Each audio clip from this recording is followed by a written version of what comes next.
Hello and welcome to The Found Cause, where we found our cause and serving the Lord Jesus Christ. I'm Michael, the man behind the machine, and to my right, your left is... Sebastian, the archivist. Happy Wednesday when we're filming this and not when we're posting it, Sebastian. How are you? Doing very well, and you? We had a riveting discussion. We may even do an episode on, I don't know, we're doing 2 episodes, cast here. Not that you know at home, but, you know, you might know because we're wearing the same things and sometimes called the wrong day. Like, I think last episode, we said that it was Easter, but it actually is now post-Easter. And now if we double up an episode today, we'll be even more time delayed. Regardless, we may do another episode. We're having a riveting discussion on angels, based off of a weird Catholic video that I watched saying that aliens could have their own version of Mary and Jesus, which I didn't think was a Catholic position, but apparently it could be. I digress. Pope is dead. That happened this week, so that dates this episode. Disclaimer before our audience says or types anything, this is not official Catholic position. This is just something that I think you said Jimmy Akin and Matt Walsh are just speculating and speculation, but kind of odd that you really are really invested in this. Yeah, that should not be confused though, because today's topic, this episode's topic, is nothing to do with that.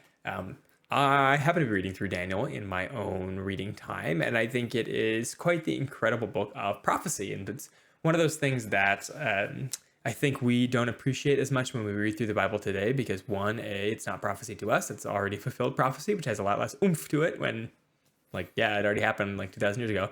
But two, the prophecies in Daniel and a lot of the other prophecy books like Isaiah and Ezekiel and others are of nations we've never heard of, and they are talking about events they're I have no idea how that was fulfilled, and so your eyes just kind of glaze over.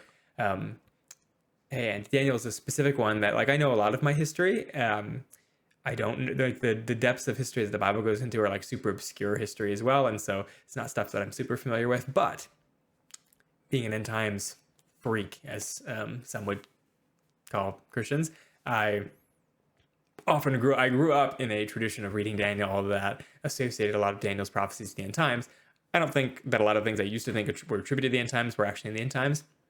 Because of that, I was rereading it again in my own personal time, and I was okay, let me see where these prophecies connect, because a portion of Daniel that some people would connect with the Antichrist, I think I would now, and a lot of people connect it with a king after Alexander the Great, a guy named Antiochus IV. All that to say, I looked up okay, how does this relate, to make sure that it actually does relate to this specific king, and it's super, super accurate, super, super detailed to exactly what that king did, very specific battles and political intrigue and whatever else. And that's amazing, because Daniel was written way before this guy, 300 years before. It's almost as far in advance as the Jesus prophecies are from Isaiah. And you brought it up in our chat, unrelated to me reading it. You were yes. Some secularists don't like the fact that Alexander the Great might have seen the prophecies of Daniel when he comes conquering through. Yes, I was just reading that, and it made a connection, I don't forget randomly, that, wait, if Alexander the Great was predicted in the book of Daniel, and he did go to Jerusalem, Josephus narrates this, so take it with a grain of salt, that Alexander was set to destroy Jerusalem because they had refused to either help him in some capacity, tribute, soldiers, whatever. But then the high priest has a vision of, no, be nice, welcome him with open arms, open the city gates, be as nice as you can be, and then he'll spare you. So says Josephus.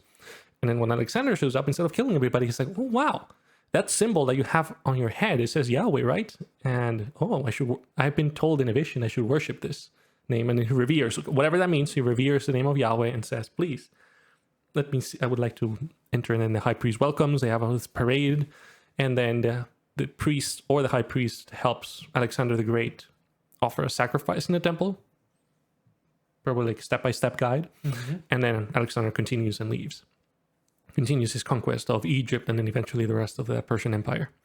Okay, was he sincere? Probably not, consider that he accepted being divine as Pharaoh when he went to Egypt, so probably not sincere, but still cool that he would have been in Jerusalem. So that nice connection that such a famous person in history has with Judaism and Christianity by extension. However, I was annoyed to see that the reason that many atheists, probably some liberal scholars would say too, that this didn't happen, this event, it's not because why would Alexander go to Jerusalem or some other reason you might think of. but it's because the high priest showed him the book of Daniel and saying, look, Alexander, it's you. It's right there. You were there. This is you. And then Alexander's like, oh, yes, this is me. This is cool. Well, no, we don't have no idea what else he could have said, but and just continues. What's this part about me dying? Yeah. And my empire exploding into 4 pieces, and then they'll fighting each other. Somebody else is worried about that. Yeah. I'll just have fun while I live. So that is the reason why they say, no, this couldn't have happened, because as we all know, prophecy can't happen because humans can't see the future. And I would say, you're right in saying that humans can't see the future, but what if the sovereign of the universe interferes in human affairs and gives people foresight of this? Yeah. That's I think that's where the divided line is. So, but I find it fascinating that is the reason why they say, no, this couldn't have happened because Daniel's prophecy, and we all know that prophecy can't happen in the past. Therefore, Daniel must have been written hundreds of years later when the events that it prophesied, quote unquote, were taking place. And I find we do a lot of responses to Eastern Orthodox and Catholics and whatever else. And I think sometimes we get lost in the weeds of like, oh, look how dumb these other minute differences are, like the very fine line tricks of the enemy to try to distort the gospel and Roman Catholicism, whatever else. But you know what's way worse than Roman Catholicism? Secularism. I hate secularism. So prideful. I mean, we can all suffer from pride, can't we? But secularists, like, particularly prideful because their whole thing is that they're smarter than you. Like, Roman Catholics are at least like, we may not be smarter than you, but we're just like the OG and you're tricked by the devil or something. But secularists are like, we are this way because we have studied, and you are not because you have not studied. And so, or you're just obstinate or dumb. And so they're very prideful, which always leads to the fall, because often when they are wrong on something scholarly, right, not just on like morals, but they are wrong on something just straight up historical or factual, it's all the more embarrassing and it's like hypocritical that they continue to call themselves like the super smarty pants when they aren't. And so it's secularists or like pseudo secularists, whether they're like liberal Christians, right, they don't really believe the Bible is real, or just straight up God deniers that don't like prophecy. But to me, it is the most dangerous attack to say that prophecy is impossible, to look at prophecy that looks like prophecy because it predicted things that were going to happen at very specific details well in advance, and they did happen. And they'll say, that is so accurate. That's such a good, specific prophecy. It must be fake. To me, what a compliment. Because it was real. It was given in advance. And it was so specific and accurate. You've just admitted that it's a very specific and accurate prophecy. So if we can prove that it was written in advance, you've already admitted that it's prophecy, right? So it's like the most dangerous kind of attack to prophecy is to say like, wow, that's spot on, so good, it must be fake, because all we have to do is prove that it was in advance, and then we know it's not fake. As I would say in Spanish, you're between the sword and the wall, entre la espada y la pared. A rock in a hard place. Yes. In English. And I think it's interesting to think about some prophecy that is super vague. And I can get why people wouldn't be into it, like Nostradamus prophecy. If you are into History Channel at all in the early 2000s, there are some so-called prophets that we would also say are fake. Like there's definitely fake false prophets out there. The Bible talks about them as well. That make very, very generalized, vague prophecies that are basically unprovable because you have no idea what they're trying to say. And so you can apply them randomly, but almost always after the fact, or they're like so vague that if you ever apply them, you're rolling the dice because you're probably not getting it right. I think speaking of Alexander the Great, he gets prophecies from like Greek oracles, so fake prophets, I would say, that were like, you might do great or you might not do great. And that's the prophecy I'm giving you today. And he's like, okay, yeah, that's a crappy prophecy, right? Because it's not actually telling you anything. But these prophecies, specifically from Daniel, are like, even unlike some of the ones from Revelation, which were like, I don't know what this means. These ones are like very specific. And they're given in a fantastical vision form of like animals coming out of the ground and eating each other and blowing each other up. But then they're also explicitly described, like it doesn't stay vague in the animal symbolism. Like the angel that gives them also says, and this is exactly what it means. Like the leopard is the king of Greece, and like he goes into specific detail. Yes. So. Yes. My favorite pagan prophecy is what I think is to the king of Lydia when he goes to the oracle and he says, if you go to war against the Persians, a great king will fall. And it's like, oh yes, clearly that's like, I forget if it's Xerxes, like or Cyrus or his forefathers. Mm-hmm. I was like, oh, I did not realize could be me, a great king. I mean, what a compliment. The oracle thought he was a great king, so... But he died. Yes. It's very vague, you know, good 50-50 is what we're saying. Yes, if you run for president, someone will lose. Yes. Anyway, so I just appreciate that this Daniel prophecies and Isaiah and others are like so specific. They're so specific that even the secularists are like, yeah, that's way too spot on.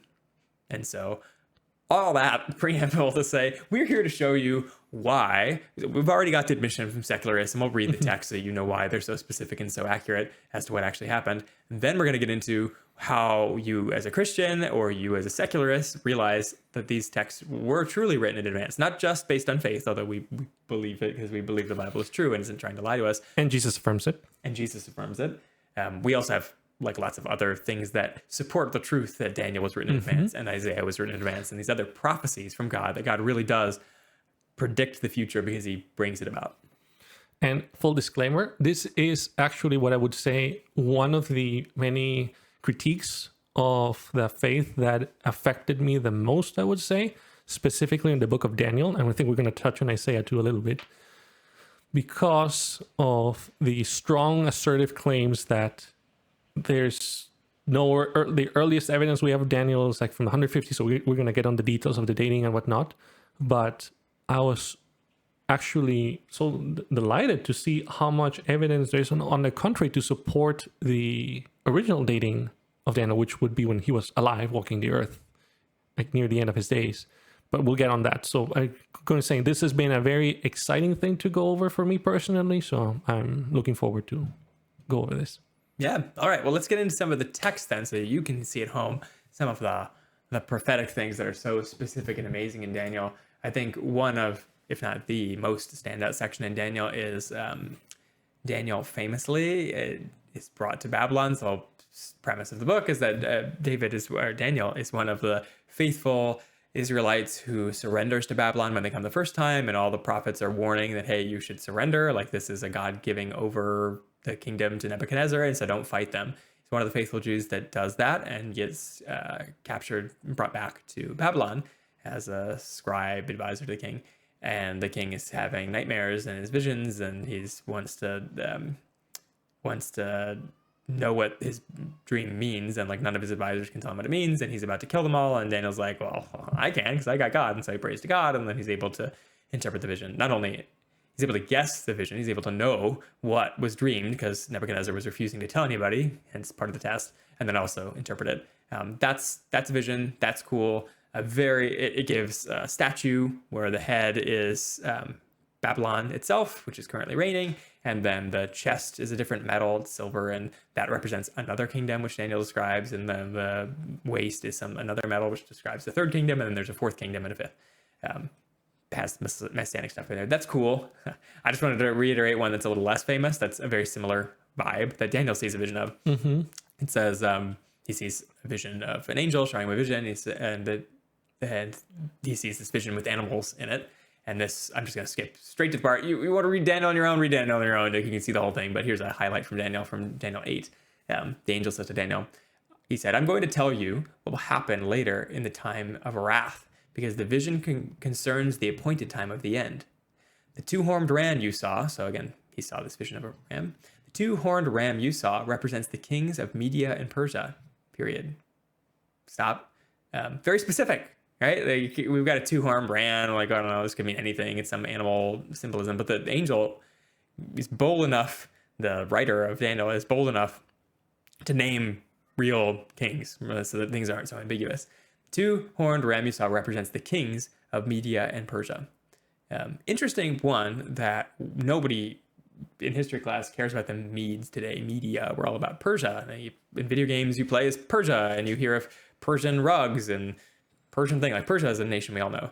Media is not. But at the time, when they came and conquered like they did, and they had yet to conquer, like this is during Babylon, so it's before these nations had come up, they were backwater states too. Like, they weren't particularly important states, but they were like